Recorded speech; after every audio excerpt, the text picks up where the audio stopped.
Banking संशोधन देश को बर्बाद कर देगा, विंसेंट जोएल। तासीर की खबरों में आपका खैर मकदम है और हम आपको ले चलते हैं उत्तर प्रदेश की कुछ खास खबरों की तरफ। आपका मन पसंदीदा चैनल तासीर को सब्सक्राइब और लाइक करना ना भूलें। अलीगढ़ तहसील से मनीषा की रिपोर्ट। अल्पसंख्यक कांग्रेस के सचिव विंसेंट जोएल ने कहा है कि सरकारी बैंकों के लिए निजीकरण के लिए मानसून सत्र में लाए जाने वाले बैंकिंग कानून संशोधन विधेयक का विरोध किया।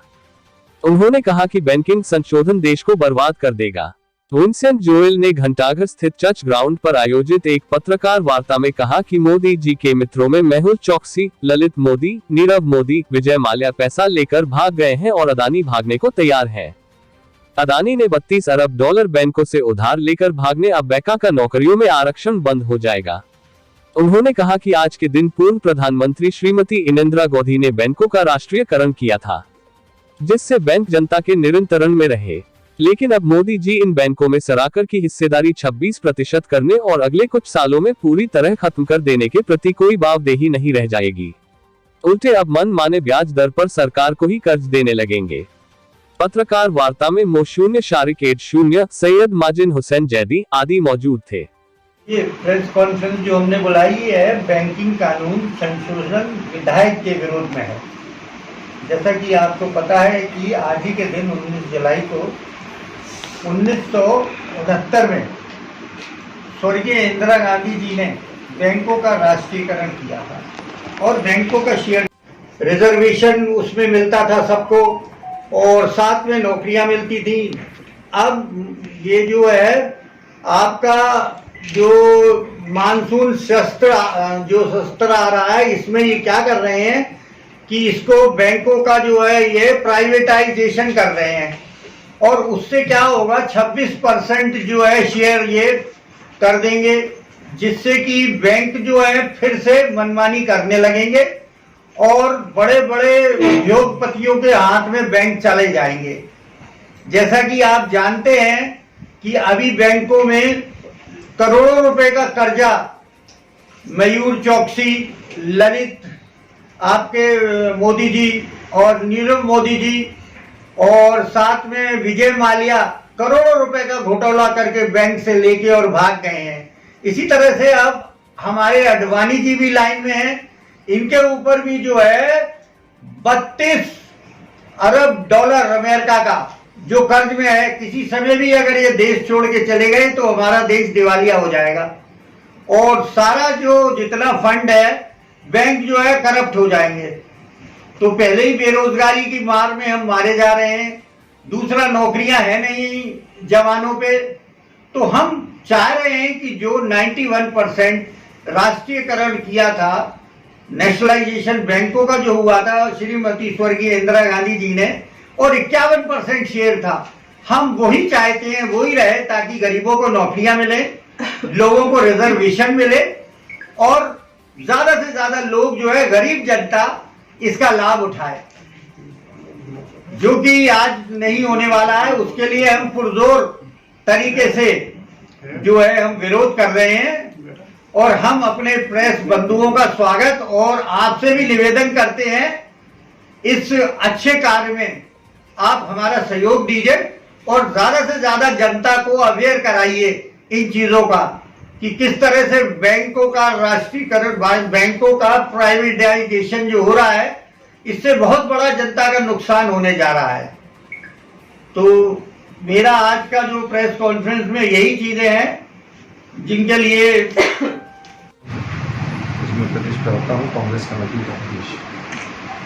सर, ये मीटिंग प्रेस कॉन्फ्रेंस बुलाई है आपने, किस विषय पर बुलाई है? जी, ये जो विषय है आज वो बैंकिंग विधेयक जो संशोधन कानून अभी सत्र में आने वाला है, उसी सत्र के लिए उसके विरोध में ये कांग्रेस पार्टी के आह्वान पे हमारे प्रदेश सचिव जोएल विंसेंट साहब, हमारी प्रदेश की महिला सचिव हमारी जी और आपके प्रावधान से इस प्रेस कॉन्फ्रेंस को इसलिए बुलाया गया है। देश के अंदर ये जो आज 19 जुलाई की तिथि है, ये वही तिथि है कि जिस दिन इंदिरा जी की सरकार में पहली बार आज़ाद भारत के अंदर बैंकों का राष्ट्रीयकरण किया गया। 14 बैंकों का राष्ट्रीयकरण किया गया था और नीयत ये थी कि देश की जनता को एक ऐसी मजबूत इकोनॉमिक सिस्टम के साथ साथ एक ऐसा बैंकिंग सिस्टम दिया जाए ताकि देश की जनता को उससे फायदे हो सके, उनका पैसा महफूज रह सके, लोग उनसे झूठ बोल के उनके पैसे को लेके ना भाग सके। इसीलिए एक सरकारी तंत्र बैंकों का नाम के राष्ट्रीयकरण करके बाकायदा इंदिरा जी ने देश के अंदर ये पहली बार कानून लागू किया। आज जो मौजूदा सरकार है उन्होंने बैंकों का निजीकरण शुरू कर दिया गया है, ये सबके सामने की बात है। इससे पहले 3 बार बैंक कर्मचारी बाकायदा हड़ताल पे जा चुके हैं और इतनी बड़ी हड़ताल उन्होंने करी कि उन बैंक कर्मचारियों का एक दिन का वेतन सरकार ने काट लिया उस दिन का, जिस दिन उन्होंने हड़ताल करी, और जिसका रेशो भी लगाया गया तो लाखों करोड़ के हिसाब से रिश्वत करा था। इतनी बड़ी हड़ताल बैंक कर्मचारियों ने की। कहीं ना कहीं सबके दिल में है, सबको मालूम है कि ये चीजें अब गलत होने जा रही हैं, लेकिन देश की सरकार नहीं समझने जा रही। देश की सरकार जनता के हित की बात नहीं करती, देश की सरकार 2 लोगों के हित की बात करती है। ये भी सबको जाहिर है, अंबानी और अदानी के पीछे ही सरकार की पॉलिसीज हैं। पूंजीपतियों के पीछे देश की सरकार नतमस्तक हो चुकी है। देश की सरकार की तमाम नीतियां 2 ही पूंजीपतियों के इर्द गिर्द चलती है। आज एक आरटीआई डाली गई, कुछ दिन पहले पूछा गया कि अदानी को कितना कर्ज दिया गया, इसका ब्यौरा दिया जाए, कितना कर्ज माफ किया गया उसका ब्यौरा दिया जाए। पहली बार ऐसा हुआ कि आरटीआई का सवाल का जवाब ये आया कि अदानी के ब्यौरे का हम जवाब नहीं दे सकते। क्या मतलब समझा जाए इस बात का? अदानी इस देश की जनता से ऊपर जा चुके हैं, अदानी इस देश के सिस्टम से बड़े हो चुके हैं, या अदानी आज देश की सरकार से बड़ी चीज है जो देश के अंदर मौजूद है। ये समझने की जरूरत है कि आप एक पूंजीपति का लाखों करोड़ का कर्ज वेव ऑफ कर देते हैं, लेकिन गरीब किसान का कर्जा माफ नहीं कर सकते आप। गरीब किसान कर्जे की वजह से आत्महत्या करता है, देश की सरकार नहीं देखती, लेकिन जैसे ही किसी पूंजीपति के ऊपर साया मंडराता है उसको कर्ज वापसी करने का, तो उसे जो है हवाई जहाज का टिकट मुहैया कराया जाता है, उसे देश से बाहर भेज दिया जाता है। हमने अदानी के रूप में ये देखा, हमने विजय माल्या के रूप में ये देखा। किसकी सरकार में गए ये लोग? आज बैंकों का निजीकरण इसीलिए किया जा रहा है ताकि सरकार की कोई जवाबदेही न रहे। अगर कोई पूंजीपति देश का पैसा लेके भागे तो सरकार अपने हाथ खड़े करे, हमसे मतलब नहीं साहब, ये तो निजीकरण हो चुका है, ये तो प्राइवेट कंपनीज देखेंगे। और हो सकता है वो निजीकरण इन्हीं के हाथ में जाए। कल हो सकता है कि आपकी जो स्टेट बैंक है वो अदानी बैंक ऑफ इंडिया कहलाए, अंबानी बैंक ऑफ इंडिया कहलाए। क्या ये देश की जनता के साथ ठगी नहीं है? क्या उनके साथ की नाइंसाफी नहीं है? क्या मेरे और आपके साथ की नाइंसाफी नहीं है? हम लोग आज देश के अंदर इसलिए बैठे हैं क्योंकि हम एक डेमोक्रेटिक सिस्टम, एक संवैधानिक देश का हिस्सा है, जहाँ देश हमारा संविधान के तहत चलता है। लेकिन हर मुमकिन कोशिश की जा रही है, ये लोग ये ला रहे हैं इस संविधान को खत्म करने की साजिशों में से। हमने देखा कि पिछले इनके जितने भी मामलात रहे, हर चीज को इन्होंने इस तरह से लिया है कि जैसे देश के लोग इनके लिए कोई मायने नहीं। ये सच है, महंगाई किस चरम सीमा पे चली गई, जीएसटी हर चीज पे लगा दी गई। आज जिस सिलेंडर के पीछे इनकी सरकार जब विपक्ष में थी तो उस वक्त ये कितना हंगामा करते थे 450 के सिलेंडर पे, आज 1100-1200 के सिलेंडर पे इनको कुछ फर्क नहीं पड़ता।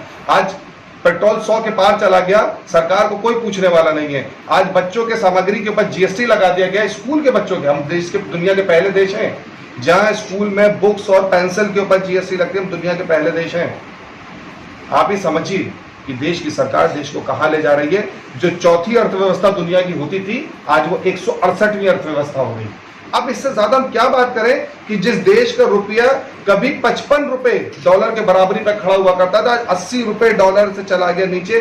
और कितना पैसे को कमजोर करेंगे कि नेपाल का पैसा, भूटान का पैसा हमसे बराबरी करने लगा, हमसे ऊपर जाने लगा। बांग्लादेश हमसे बराबर आके खड़ा होने लगा। एक छोटी सी अर्थव्यवस्था जो हमारी सरकार की वजह से देश बना, आज वो हमसे कंपटीशन करने। कहा हम अमेरिका से कंपटीशन करते थे, आज बांग्लादेश और पाकिस्तान और नेपाल और भूटान से हमारा कंपटीशन होने लगा। ये समझने की बात। इसीलिए इन सब चीजों के विरोध में कांग्रेस पार्टी के आह्वान पे हमारी पार्टी, हमारे प्रदेश स्तरीय नेता प्रदेश स्तर पर हर जगह प्रेस कॉन्फ्रेंसेस की जा रही है, क्योंकि 19 जुलाई का दिन ये वही दिन है जिस दिन बैंकों का सरकारी तौर पे पहली बार इस देश के अंदर राष्ट्रीयकरण हुआ। इसीलिए हम चाहते हैं कि उसी तरह से बैंकों को नेशनलाइज रखा जाए। ये देश हित में भी है और ये देश की जनता के हित में।